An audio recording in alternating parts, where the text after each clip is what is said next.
And Golly, and Rains, and a goal! And they have done it! And Tony Rains, the left back, is the hero of Sutton, for the time being at least.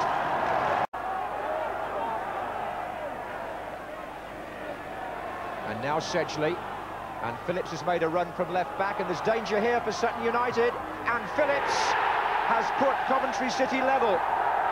Mickey Stevens takes the corners on both sides, so we could look for another good delivery from him. Here's Dawson. Oh, and driven in! And number 11, Matthew Hanlon, followed that in. And Sutton have done it again from a corner kick, bringing this little ground to life once more. And there it is! Sutton United of the GM Vauxhall Conference have put out First Division Coventry City, winners of the FA Cup themselves less than 2 years ago. Barry Williams' finest moment. And what a moment to enjoy for the fans of this Surrey side down in the stockbroker country.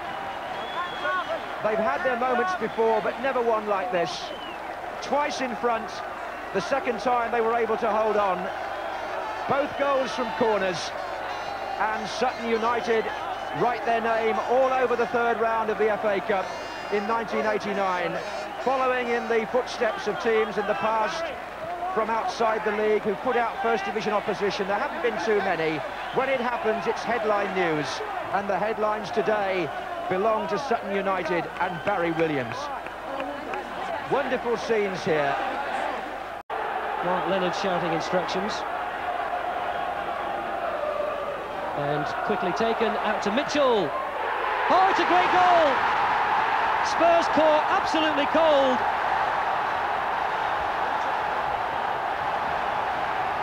Well, that's the goal that Bradford have been looking for. And there it is, a famous victory for Bradford, where others have fallen in the past. Now it's the turn of Tottenham, and who will relish a fourth-round draw that brings them to Valley Parade? Lots and lots of room for Hopkins. Palmer waiting to go. Surely went too soon, but the flag stayed down. Goodman's okay, of course, from the throw. That's a peach of a cross, and that's a lovely goal. Anderson, the scorer. Sheedy looking for Trevor Stephen, and the linesman flagging on the far side. Play continues, referee acknowledged, and the flag came down. Oh, that's not the best of challenges. That could well have been an escape for West Bromwich Albion. Free kick has been given, and it's being given outside the area, and I must say that looked to me to be inside. Doesn't matter the direction the player was moving in. The challenge was a little wild.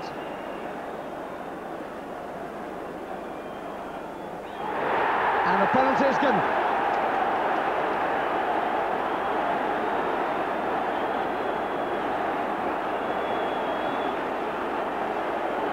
Well, the referee, by consulting his linesman, I am sure has come up with the correct decision.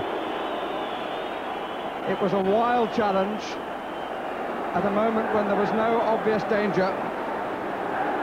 But that last fact is irrelevant.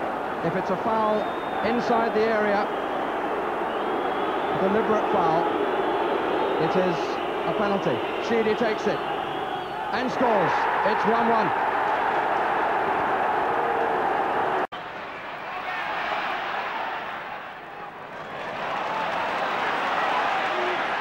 Snowden, Clark, Torberts.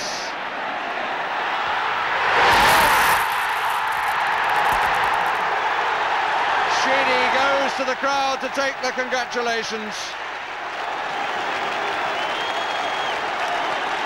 The equaliser on Saturday, and maybe the winner in the replay. There was aggression on the edge of the area, but won it in the first place. Poynton came in with feet fairly high, it should be said, and Sheedy coming in on the left of Poynton. It wasn't only the day of non-league underdogs. The 4th Division didn't let protocol disturb them either. While bottom club Colchester were winning at Shrewsbury, Grimsby surprised themselves and astonished Middlesbrough. Bernie Slaven put the 1st Division side ahead shortly before half-time.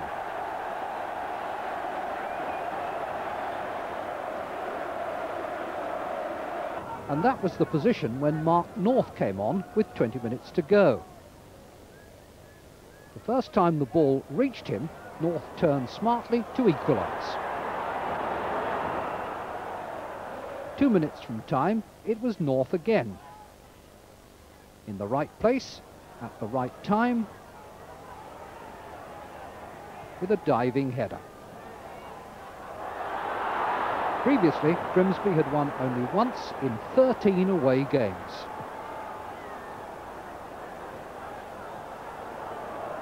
Wimbledon's Terry Gibson was the smallest man on the field at Birmingham, but when Vinnie Jones flicked on the corner, it was Gibson's header at the far post that put the cup holders into Monday's draw.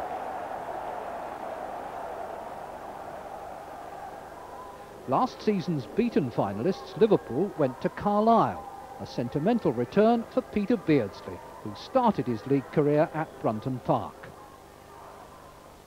But Peter left Carlisle 10 years ago, and sentiment in football barely outlasts a change of shirt.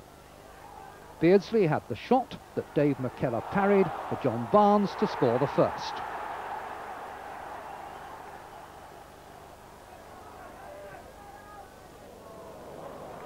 Then it was Beardsley combining with Barnes for Steve McMahon to make it 2-0.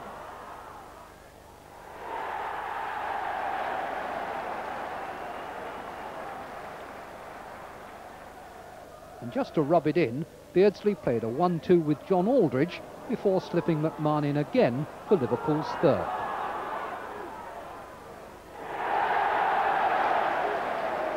Our match of the day was concentrating on the FA Cup, and when Peter Shilton brought down Rodney Wallace in the 3rd round against Southampton, Derek Statham scored from the penalty. But Derby equalised when Nigel Callaghan's cross was headed in by Trevor Hebbard. That meant a replay at the Dell, where Derby, in blue shirts this time, took the lead through Scotsman Ted McMinn, signed from Seville in Spain. Back came Southampton to equalise against their former keeper Shilton. Forrest's shot deflected off the unlucky Forsyth. The match went into extra time, but then Callaghan struck a sweet shot for Derby's winner. The second goal was beautifully set up by Webb, releasing Franz Carr down the right wing. Carr cuts inside, lays the ball back for Gaynor to make it 2-0. And wait for this stunning volley from Chappie. 3-0. Devonshire looks for Dickens and Kelly, and there's a chance here for Alan Dickens, and West Ham have taken the lead. Alan Dickens. Arsenal got caught, there was only one man back, I think it was Richardson, but there were two against him. Dickens, Potts, Ince, good play by West Ham, it's Potts' cross, Dickens with Lukic, and it's in! It's 2-0, and Arsenal are all over the place. Devonshire. Well, it was the long ball again, I suppose, but here's Merson for Arsenal. Still Merson, and they've got one back.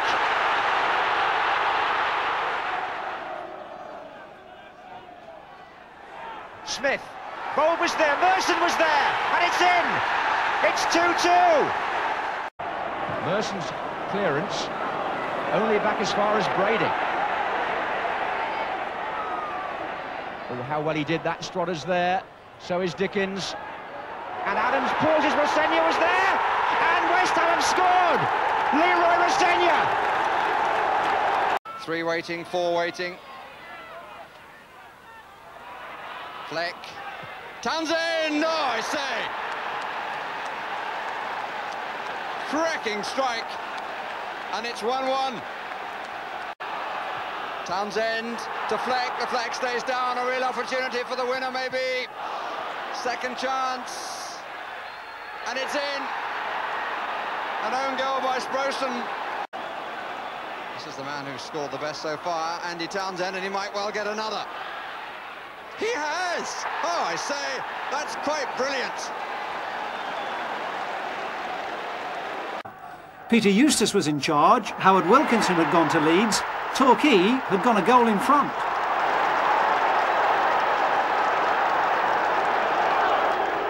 But it wasn't long before Wednesday were level. Torquay failing to clear the corner effectively, and the Icelandic international Ziggy Jonsson driving home from 18 yards.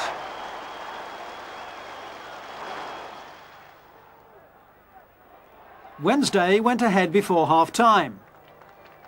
Hodgson on the ball here. Laurie Madden. And his cross eventually finding its way back to Hodgson. 2-1.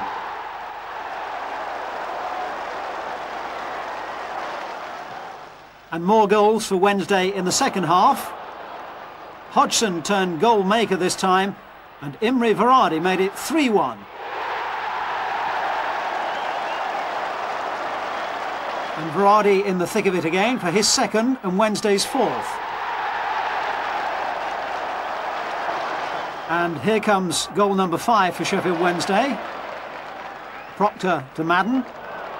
Madden spotting Hodgson down the left wing again. Madden in support, and when the cross comes over, Proctor finishes what he'd begun. 5-1.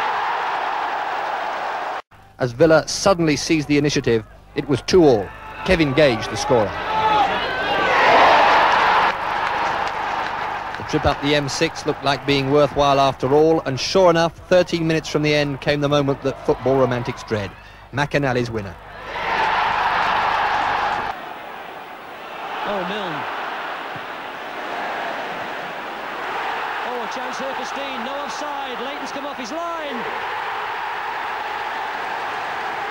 Mark Steen's 5th goal of the season finally breaks the deadlock, with Manchester United looking to the linesman, expecting an offside, and it didn't come. Donachie again coming forward for Manchester United. Hughes. Oh, for Gill, this will be a cracker!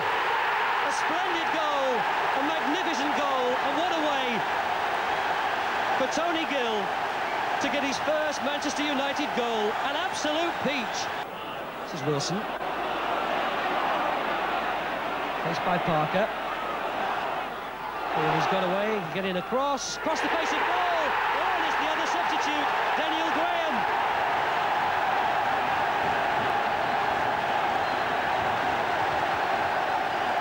It's the young new blood at Old Trafford which has put Manchester United back into the FA Cup. It's heart-stopping for United because it's really important. Ardiles flicked on. Oh, it's there! It's MacDonald! What a tower of strength! What a Rangers hero! And what a finale! He's failed twice in normal play. This time he succeeds. Number 4, Steve Bruce has come forward. This is Blackmore. This is Robson. The time to control it and pick his place.